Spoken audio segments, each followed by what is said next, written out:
You know, that one line right there has sparked the imagination for, gosh, over a century. I mean, think about it. It describes a place that sounds like it's straight out of a fantasy story. A whole city that wasn't built brick by brick, but was literally carved out of the rock itself. So today we're going on a journey to southern Jordan to really dig into the story of Petra, which is without a doubt one of the most breathtaking archaeological wonders on the entire planet. We're going to explore who could have possibly built this place, how in the world they managed to thrive there, and, well, why they ultimately just disappeared. All right, so the very first thing you've got to grasp about Petra is the sheer mystery surrounding it. For hundreds and hundreds of years, this place was completely lost to the Western world. I mean, a massive, brilliant city that just, poof, vanished from the maps. Yeah, after it fell, Petra just kind of faded into legend. Can you imagine? Its incredible streets and massive temples were just abandoned, left to the desert. For 5 whole centuries, it was a ghost city, a secret known only by the local Bedouin tribes who called the desert home. It wasn't until 1812 that the story gets a crazy twist. This Swiss explorer, Johann Ludwig Burckhardt, he starts hearing these whispers about some legendary lost city. So he disguises himself, pretends he's there to make a sacrifice, and actually tricks a local guide into leading him down this narrow, winding canyon, and boom, he becomes the first Westerner in centuries to see the unbelievable ruins of Petra. So, as you can imagine, this rediscovery just lit the world on fire with questions. I mean, who were these people? How did they possibly build a thriving city in the middle of a barren desert? And maybe the biggest question of all, where did they all go?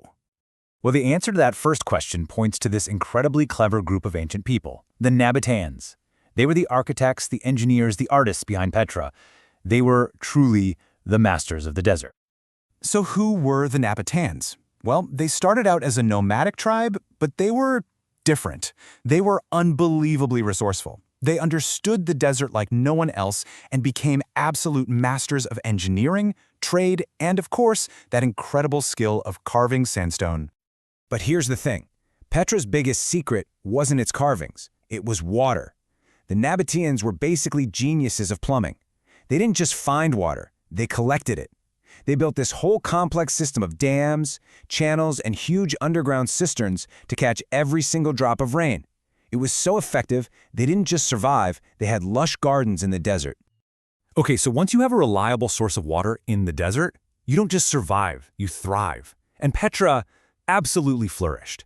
It transformed into this bustling hub, a true oasis of commerce, where the ancient world came to do business. And we're not talking about some little outpost. At its absolute peak in the 1st century AD, it's estimated that 20,000 people lived in Petra. That is a proper, vibrant city. See, Petra's location was its superpower. It was smack in the middle of these major caravan routes. Just picture it. Endless lines of camels carrying incredible luxury goods, incense from Arabia, spices from India, all of it passing through this city. And the Nabataeans, well, they controlled it all, taxing the trade and becoming incredibly wealthy. So, if Petra was so successful, so rich, so brilliant, what happened? Why is it a ruin today?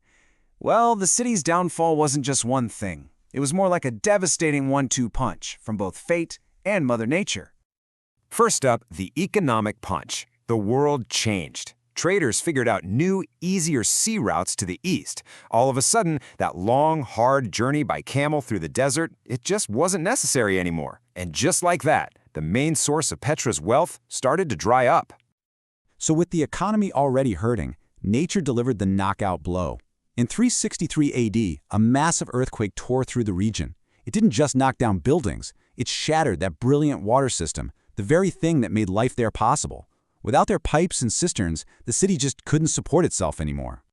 But here's the amazing part. Even though its people left, the city they carved from the rock is still there. It's not just a ruin, it's a living piece of history. And believe it or not, it's still giving up its secrets. Today, there's no question about Petra's importance. It's a UNESCO World Heritage Site, it's one of the new 7 wonders of the world, and it's a huge draw for tourists. But what I find so cool is that it's also still a very active dig site. The story is still being uncovered. And some of those discoveries are just mind-blowing. Get this.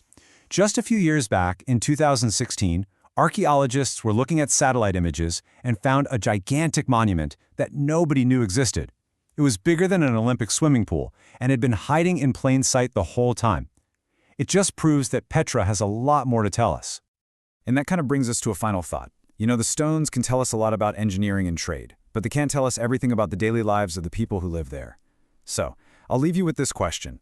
If you could go back in time and ask one of the original Nabataeans a single question about their life in Petra, what would you ask? Let us know down in the comments. I'd love to see what you all come up with.